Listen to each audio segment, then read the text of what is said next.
Latest news updates కోసం ఇప్పుడే download చేసుకోండి మీడియా ఎఫెక్ట్స్ యాప్.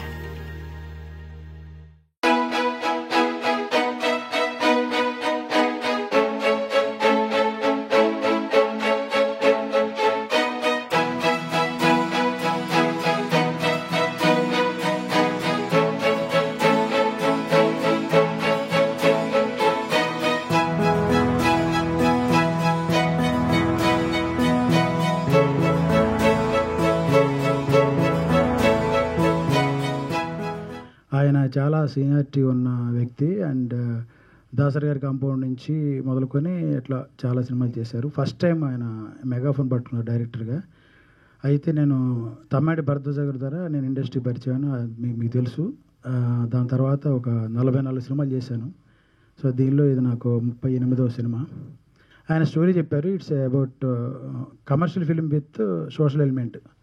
సో రెండు ఉన్నాయని అనిపించి నాకు బాగా అనిపించింది. బాగుంది సార్ లైన్ అనిపించింది. తర్వాత ఆల్మోస్ట్ అందరిలానే సాంగ్ సిచ్యువేషన్ ఏంటి, ఎన్ని సాంగ్స్, 4 స్లాట్స్, ఓకే, ఒక థీమ్ సాంగ్, 2-3 డ్యూయెట్స్ అని చెప్పారు. అలానే ట్యూన్స్ పరంగా సార్ టేస్ట్ చాలా అంటే మెలోడియస్ అండ్ కమర్షియల్గా అనిపించింది. అంటే నా నుంచి తీసుకునే వాళ్ళని బట్టి కూడా ఉంటుంది కదా, అందుకని నాకు అలా అనిపించిన విషయం చెప్తున్నాను. ఇక సినిమా గురించి చెప్పాలంటే ధర్మ గారు ఒక రకంగా అట్లాస్ లాగా మొత్తం భుజాన్ని పెట్టుకుని మోసారని చెప్పొచ్చు. అది చెప్పే కదా, ఇష్టమైన విషయం కష్టంగా అనిపించదు కాబట్టి దాని గురించి నేను వేరే విధంగా ఏం వర్ణించలేను. బట్ డెఫినెట్లీ ఒక పోలికైతే ఉంది. It's about pregnancy. ఒక కానుపు అనమాట. ఓ 9 నెలలు కానుపు ఎలా ఉంటుందో ఇప్పుడు ఆయనకి 9 నెలలు కూడా నిండిపోయే పరిస్థితి ఉంది. అలాంటి పరిస్థితుల్లో కూడా భగవంతుడి వల్ల మంచి ఆయన టైం సహకరించి చాలామంది ఫ్రెండ్స్ హెల్ప్ చేశారు ఆయనకి.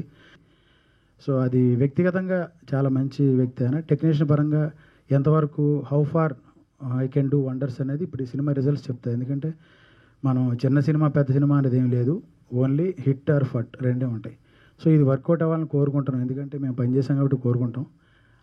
Definitely I need and we wish definitely ఈ ఫిలిం సక్సెస్ అవ్వాలని కోరుకుంటున్నాను. మీ అందరి బ్లెస్సింగ్స్ ఉండాలని కోరుకుంటున్నాను. ధర్మ గారు సినిమా చేస్తున్నప్పుడు నాకు కలిసి ఇలా సినిమా చేస్తున్నానండి అని చెప్తే, ఇప్పుడు గౌరవ అనాలి, ఎందుకంటే డైరెక్టర్ అని ఇప్పుడు ధర్మ అనేవాడు నేను. ఏంటి సబ్జెక్ట్ ఏంటంటే తను మాట చెప్పాడు. అడిగితే గురువుగారు ఉసేరావలం తీశారు కదండి, దాన్ని లేటెస్ట్గా తీస్తున్నాను అన్నాడు ఆయన. డెఫినెట్గా మంచి కాన్సెప్ట్, సినిమా డెఫినెట్గా హిట్ అవుద్ది అని చెప్పి ఆ రోజు అనుకున్నాను. సుకుమార్ గారు లేదా భాస్కర్ అటువంటి వాళ్ళు ఎవరన్నా పిలవండి బాగుంటుంది మా అంటే.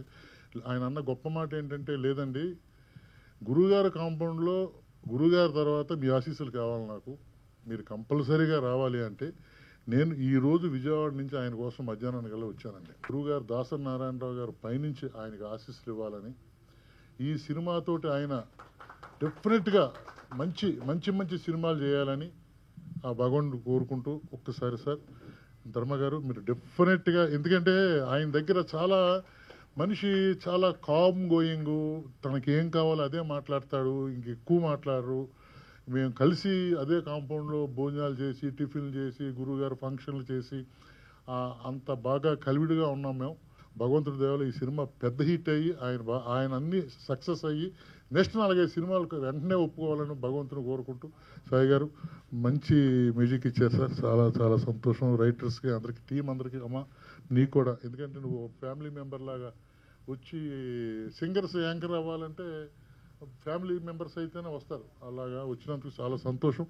ఈ 25 సంవత్సరాలుగా కెమెరా వెనకే ఉన్నాను నేను. ఈరోజు ఎప్పుడు వస్తుందా అని 25 సంవత్సరాలు వెయిట్ చేశాను. ఈరోజు వచ్చింది. ఈ సినిమా ఆదిత్య, కవిత హీరోయిన్లుగా మంచిర్యాలలో షూటింగ్ చేసాము. 3 పాటల్ని గోవాలో తీసామండి. ఈ సినిమా సబ్జెక్ట్ వచ్చి ఏంటంటే అదే అండి, ఇందాక మానస గారు చెప్పినట్టు మృగాలు అడవిలో ఉంటాయి, వాటికి మనం దూరంగా ఉంటాం, కనపడతాయి కాబట్టి, కరుస్తాయి కాబట్టి. మన ఇంట్లోనో మన రోడ్డు మీద పోయే మృగాలు మనుషుల రూపంలో ఉంటాయి. అవి ఎప్పుడు అటాక్ చేస్తాయో మనకు తెలియదు. అలా అటాక్ చేస్తే తనను తను ఆడపిల్లలు ఎలా కాపాడుకోవాలి అనేది ఒక బేసిక్ లైన్ తీసుకున్నానండి. ఆ లైన్ తీసుకుని ఈ సినిమా చేయడం జరిగిందండి. అంటే సంహరించడం అంటే వేటాడటం అనమాట. అడవిలో వెళ్తున్న ఒక అమ్మాయికి జరిగే అన్యాయాన్ని ఎలా ఎదిరించింది, అలాగే తన అక్కను ఎలా కాపాడుకుంది అనేది ఈ సినిమా కథ అండి. Thank you. ఈ నెల 31 సినిమా రిలీజ్ అవుతుంది సార్. తప్పకుండా మమ్మల్ని ఆశించాలి, ముఖ్యంగా మీడియా మిత్రులు. ఎందుకంటే నేను మీడియా నుంచి వచ్చాను, 25 సంవత్సరాలుగా నేను మీ అందరికీ ఫోటోలు ఇచ్చాను. సీనియర్ ప్రెస్ అంతా నాకు తెలుసు చాలా మంది. చాలా చాలా థ్యాంక్స్ అండి. థ్యాంక్ యూ వెరీ మచ్ మీ అందరూ వచ్చినందుకు. Thank you.